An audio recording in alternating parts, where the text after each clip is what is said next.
अमरीकी कांग्रेस में करारदाद और कानून साजी का पीटीआई से कोई ताल्लुक नहीं। किसी अमरीकी वफ्द से पीटीआई का कोई राब्ता नहीं। एस्टेब्लिशमेंट से राब्तों से मुतालिक सवाल पर कहा कि इस मुतालिक इतने ही बाखबर हैं जितने आप हैं।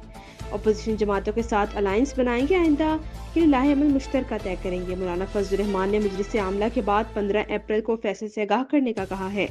जराये का कहना है कि बैरिस्टर गौहर के वजीर खैबर पख्तूनख्वा अली अमीन गंडापुर से मुलाकात हुई है, जिसमें वजीर आला ने इख्तिलाफात खत्म करने की बात पर मस्बत रद्द अमल दिया है।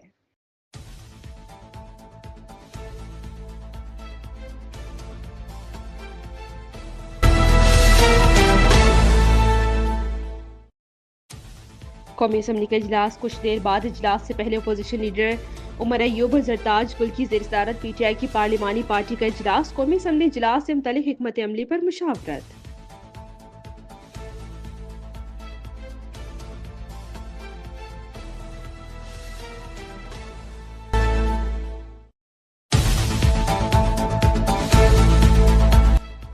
ट्रम्प टैरिफ के बाद दुनिया भर की स्टॉक मार्केट धड़ाम से गिर गई। पाकिस्तान स्टॉक एक्सचेंज भी बच नहीं सकी।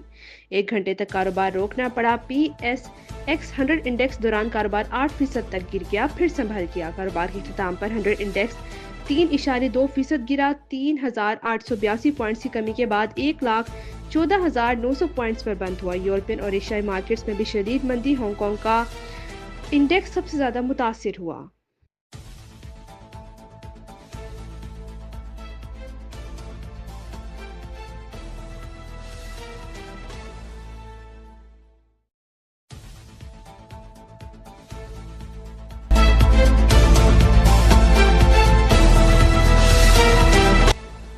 ट्रम्प टैरिफ के बाद 50 से ज्यादा ममालिक का सदर ट्रम्प से राब्ता। सरबराह नेशनल इकनॉमिक काउंसिल का कहना है कि महसूलात में नरमी के लिए सदर ट्रम्प से राब्ता किया गया है।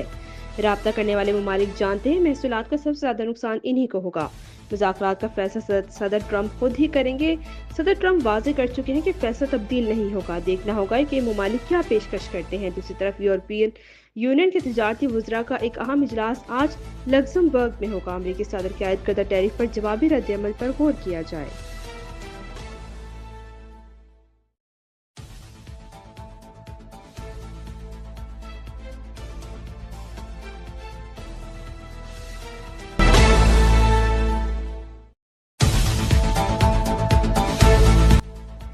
चीन ने ट्रम्प टैरिफ को एक तरफा तहफ़्फ़ुज़ पसंदी और माशी गुंडागर्दी करार दे दिया। तर्जुमान चीनी वज़ारत ख़ारजा का कहना है कि अमरीका अपने मफादात के लिए तमाम ममालिक के जायज़ मफादात की कुर्बानी दे रहा है। बैनुल-अक़वामी असूलों पर अमरीकी मफादात को तरजीह दे रहा है। चीनी वज़ारत तिजारत के नायब वज़ीर की अमरीकी कंपनियों के नुमाइंदों से मुलाकात। कहा, टैरिफ मसाइल की बुनियादी वजह अमरीका है। चीनी टैरिफ अमरीकी कंपनियों कारोबारी इदारों के जायज़ हकूक़ मफादात के तहफ़्फ़ुज़ के लिए है।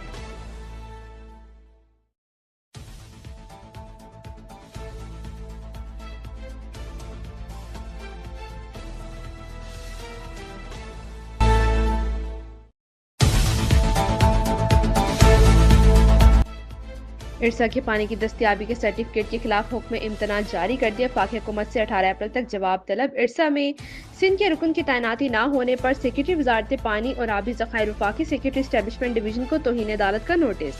7 मई को ज़ाती हैसियत में तलब दरख्वास्त गुजार किसान के वकील का मौक़िफ़ था कि इरसा में सिंध के रुकन की तैनाती न होने के बाद इसकी तश्कील और तमाम पैसे गैर कानूनी है। मीडिया से गुफ्तगू में दरख्वास्त गुजार के वकील और रहनुमा पीपल्स पार्टी ज़मीर घुमरो ने कहा कि सिंध हाई कोर्ट के हुक्म इम्तना के बाद अब किनाज की तामीर नहीं हो सकेगी। इरसा ने 25 जनवरी को चुलिस्तान और थल के किनार की तामीर के लिए पानी की फराहमी का सर्टिफिकेट जारी किया।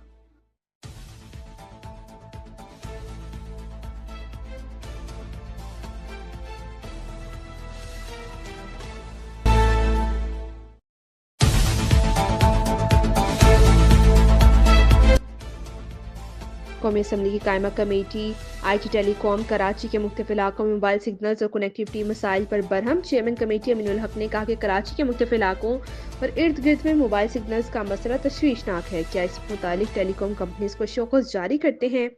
चेयरमैन PTA ने कहा कि रमजान के आखिरी हफ्ते में 2 शोकॉज मुख्तलिफ टेलीकॉम कंपनीज को जारी किए थे। ईद अपनी आबाई घर गुजारी, वहाँ 12 घंटे लोड शेडिंग थी। लोड शेडिंग ज्यादा हो तो बैकअप भी काम करना छोड़ देता है। इजलास में वजीर IT शिजा फातिमा ने बताया कि नवंबर दिसंबर में स्टार लिंक की सर्विसेज पाकिस्तान में दस्तयाब होंगी।